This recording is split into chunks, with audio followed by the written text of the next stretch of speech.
guys, welcome back to our channel. இந்த வீடியோவில் நீங்கள் எதை பற்றி பார்க்க போகிறீங்கன்னா மெடிக்கல் கோடிங் பற்றி தான் பார்க்க போகிறீங்க. நம்ம சேனலில் ஆல்ரெடி மெடிக்கல் கோடிங் பற்றி 3 to 4 வீடியோஸ் கிட்ட போட்டாச்சு. பட் அப்படி இருந்துமே ரிப்பீட்டடாக வந்து கமெண்ட்ஸ் வந்துகிட்டே இருக்கு. இந்த ஸ்க்ரீனில் தெரியுற இந்த பர்டிகுலர் வீடியோவில் நான் ஆல்ரெடி எல்லாமே அதிலேயே மென்ஷன் பண்ணிட்டேன். ஸோ அப்படி இருந்துமே நிறைய பேர் வந்து கொஷின்ஸ் வந்து கேட்டுகிட்டே இருக்கீங்க. மேபி அது உங்களுக்கு புரியலையா என்னன்னு தெரியல. ஸோ அதுக்கான ஒரு வீடியோ தான் உங்களோட இந்த பர்டிகுலர் வீடியோவில் இருக்க கமெண்ட்ஸ்க்கான வீடியோ மட்டும்தான் இது. அதுவே என்னால் ஃபுல்லாக கவர் பண்ண முடியுமான்னு தெரியல. கொஞ்சமாக நான் கவர் பண்ணி என்னென்ன மெயினாக கேட்டிருக்கீங்களோ அதை மட்டும் சொல்லியிருக்கேன். மீதி நீங்கள் வேணும்னா எனக்கு கமெண்ட் பண்ணுங்கள், நான் உங்களுக்கு ரிப்ளை பண்ணுறேன்.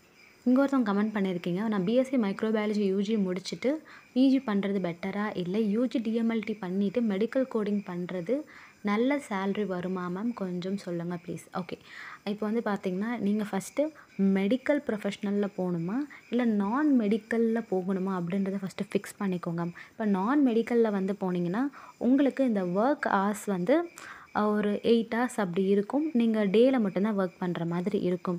இதுவே வந்து நீங்கள் மெடிக்கல் ஃபீல்டில் போனீங்கன்னா உங்களுக்கு ஒர்க் வந்து ஷிஃப்ட் பேசிஸில் வந்து இருக்கும்.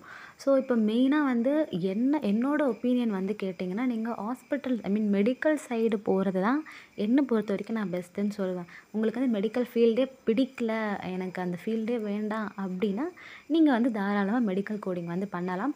ஸோ நீங்கள் இங்கே எக்ஸ்பீரியன்ஸ் கெயின் பண்ணிவிட்டு நீங்கள் ஃபாரினில் போய்ட்டு ஒர்க் பண்ணலாம். இதுவே நீங்கள் வந்து லேப் டெக்னீஷியனாக இருந்தாலுமே நீங்கள் இங்கே நல்லா எக்ஸ்பீரியன்ஸ் கெயின் பண்ணிவிட்டு நீங்கள் ஃபாரினில் போய்ட்டு ஒர்க் பண்ணலாம். ஸோ அங்கேயுமே வந்து நல்ல சேலரி தான் உங்களுக்கு வந்து கிடைக்கும். உங்களோட மோட்டிவ் வந்து சேலரி அப்படின்னா கண்டிப்பாக நீங்கள் மெடிக்கல் கோடிங் பண்ணிவிட்டு எக்ஸ்பீரியன்ஸ் கெயின் பண்ணிவிட்டு நீங்கள் ஃபாரின் போகலாம். அப்படி இல்லைன்னா லேப் டெக்னீஷியனாக இருந்துட்டு எக்ஸ்பீரியன்ஸ் கெயின் பண்ணிவிட்டு நீங்கள் ஃபாரின் போகலாம். ஸோ எல்லாத்துக்குமே சேலரி நல்லா தான் கிடைக்கும். Next comment, I am BSc nursing student, next நான் மெடிக்கல் கோடிங் பண்ணலாம்னு இருக்கேன். ஃபீஸ் ஸ்ட்ரக்சர் எவ்வளோ ஆகும் சார், நான் எலிஜிபிளா? ஓகே, மெடிக்கல் ஃபீல்டு மெடிக்கல் ரிலேட்டடாக படித்த எல்லாருமே வந்து மெடிக்கல் கோடிங்க்கு வந்து எலிஜிபிள் தான். ஸோ ஃபஸ்ட்டு நீங்கள் வந்து நர்சிங் ஸ்டூடெண்ட்னு சொல்கிறீங்க. ஸோ ஒரு நர்ஸாக உங்களோட ஒர்க் வந்து எப்படி இருக்கும் அப்படின்றது ஒரு முறை எக்ஸ்பீரியன்ஸ் வந்து பண்ணிக்கோங்க. ஒரு நர்ஸாக வந்து ஒர்க் பண்ணி பாருங்கள். அதுக்கப்புறம் பிடிக்கலன்னு மெடிக்கல் கோடிங் போகலாம் அப்படின்றது வந்து என்னோடய பர்சனல் ஒப்பீனியன். பிகாஸ் மெடிக்கல் ஃபீல்டில் வந்து நம்ம ஒன்ஸ் கற்றுக்கிற வரைக்கும் தான் நமக்கு வந்து அது கொஞ்சம் இதுவாக இருக்கும். ஸோ ஒன்ஸ் நம்ம நல்லா கற்றுக்கிட்டோம், நிறைய தெரிஞ்சுக்கிட்டோம்னா அது நமக்கு கொஞ்சம் ஈஸியாக இருக்கும்.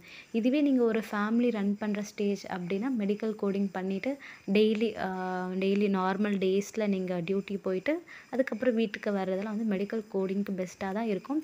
It's up to you. நீங்கள் என்னோடய ஒப்பீனியன் கேட்டிங்கன்னா இப்போ நிறைய கொஷின்ஸ் வந்து இருக்குது. பின்னாடி எப்படி ரன்னிங்கில் போயிட்டே இருக்குது பார்த்தீங்களா, நிறைய கொஷின்ஸ் இருக்குது. ஸோ என்னோடய பர்சனல் ஒப்பீனியன் நீங்கள் ஒரு நர்ஸாக அந்த மெடிக்கல் ஃபீல்டில் ஒர்க் பண்ணுறது தான் பெஸ்ட்டுன்னு எனக்கு தோணுது. ஓகே, நிறைய பேர் வந்து இன்ஸ்டிடியூட் பற்றி வந்து கேட்டிருந்தீங்க. இந்த கோச்சிங் சென்டர் ப்ளஸ் அவங்களே கோச்சிங் கொடுத்துட்டு உங்களை வந்து ஒர்க்கில் வந்து ஆஃபர் பண்ணுற நிறைய கம்பெனிஸ் வந்து இருக்குது. எனக்கு தெரிஞ்ச இந்த சென்னையில் OMR something, so OMR route இருக்கு இல்லையா, அங்கே ஒரு சில பிரான்ச்சஸ் வந்து இருக்குது. ஸோ அங்கே வந்து மேக்ஸிமம் ட்ரை பண்ணி பாருங்கள். ஓகே, இந்த வீடியோவில் நிறைய கமெண்ட் இருந்தது. ஸோ இந்த 2 கமெண்ட் தான் மேலேயே இருந்தது. ஸோ அதனால் இதை மட்டும் ஸ்க்ரீன்ஷாட் எடுத்து உங்களுக்கு நான் வந்து சொல்லிகிட்டு இருக்கேன். இது ரிலேட்டடாக நிறைய கமெண்ட்ஸ் வந்து இருந்தது. ஸோ இன்னும் உங்களுக்கு டவுட் இருந்ததுன்னா கீழே கமெண்ட் பண்ணுங்கள், நான் உங்களுக்கு ரிப்ளை பண்ணுறேன்.